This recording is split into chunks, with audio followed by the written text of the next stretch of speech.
নমস্কার, কেমন আছেন সবাই? সুমনা কিচেন উইথ ব্লগ চ্যানেলে সবাইকে জানাই স্বাগত। বন্ধুরা, আজকে আমি শেয়ার করব খুব সুস্বাদু নিরামিষ এর দিনে খাওয়ার মতো একটি রেসিপি, মোচার ঘন্ট। এই রেসিপিটি আপনারা খুব সহজে বাড়িতে বানিয়ে খেতে পারবেন। বেশি সময় লাগবে না এটা বানাতে, আর এটা খেতেও খুব অপূর্ব লাগে। এই রেসিপিটা তৈরি করার জন্য আমি এখানে একটা মোচা নিয়েছি ছোট সাইজের, আর আমার এটা বানাতে লাগবে 4টে চেরা কাঁচা লঙ্কা, একটা তেজপাতা, আর একটা ছোট সাইজের আলু ডুমো ডুমো করে কেটে রেখেছি, আর কিছুটা নারকেল কোড়া, আর এখানে নিয়েছি আমি চিনি পরিমাণ মতো, নুন পরিমাণ মতো, গোবিন্দভোগ চাল নিয়েছি 1 মুঠো মতো, পরিমাণ মতো হলুদ, পরিমাণ মতো জিরের গুঁড়ো, আর গোটা জিরে নিয়েছি, আর সাথে মৌরি নিয়েছি কিছুটা, আর নিয়েছিলাম শুকনো লঙ্কা, আর অল্প সামান্য গোটা গরম মশলা। এখানে 2টো এলাচ নিয়েছি, ফাটিয়ে রেখেছিলাম এলাচটাকে। আর এখন আমি এখানে কড়া বসিয়ে দিয়ে জল গরম হতে দিয়েছি, আর এখন কেটে রাখা মোচাটা দিয়ে দিলাম, আর একটু হলুদ দিয়ে মোচাটাকে ভাপিয়ে নেব। মোচাটাকে আমি 10 মিনিট মতো ভাপিয়ে নেব। আর এখন মোচাটাও আমার ফুটে এসেছে।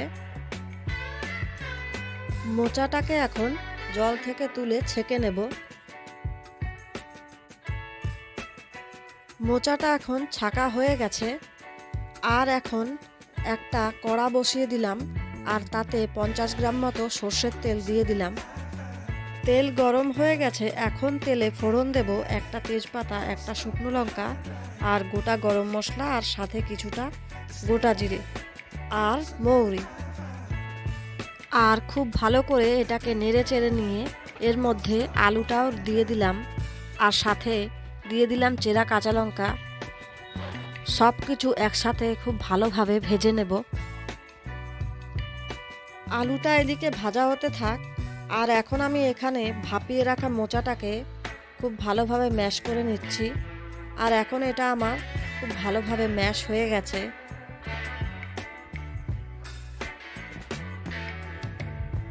আর এখন ভাজা আলুটার মধ্যে এখন আমি পরিমাণ মতো হলুদ, পরিমাণ মতো নুন দিয়ে আর একটু ভালোভাবে ভেজে নেব।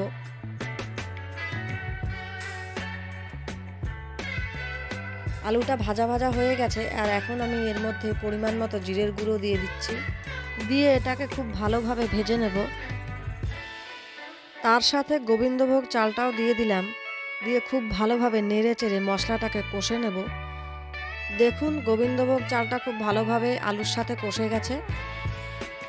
আর এখন এতে আমি ম্যাশ করা মোচাটাও দিয়ে দিচ্ছি, দিয়ে এটাকে খুব ভালোভাবে নেড়ে চেড়ে কষে নেব। মোচাটাকে খুব ভালোভাবে কষে নেব। মোচাটা খুব ভালোভাবে কষা হয়ে গেছে, আর এখন এর মধ্যেও জল ছেড়ে দিয়েছে। মোচাটাকে এভাবে আরও 10 মিনিট মতো লো ফ্লেমে রেখে দেব, যতক্ষণ না পর্যন্ত জল কমে এসে মোচাটা গাঢ় গাঢ় হয়ে আসছে। মোচাটা আমার গাঢ় গাঢ় হয়ে এসেছে।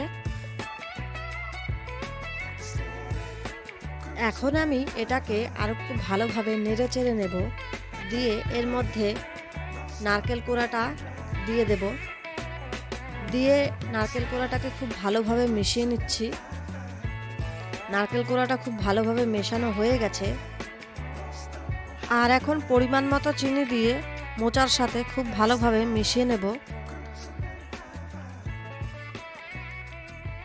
চিনিটা মোচার সাথে খুব ভালোভাবে মেশানো হয়ে গেছে। মোচার ঘন্ট রেসিপিটি আমার রেডি। তাহলে আজকের এই রেসিপিটা কেমন লাগলো কমেন্টের মাধ্যমে জানাবেন, আর একটা লাইক শেয়ার করে দেবেন, আর আমার চ্যানেলটিকে সাবস্ক্রাইব করে আমার পাশে থাকবেন। ধন্যবাদ।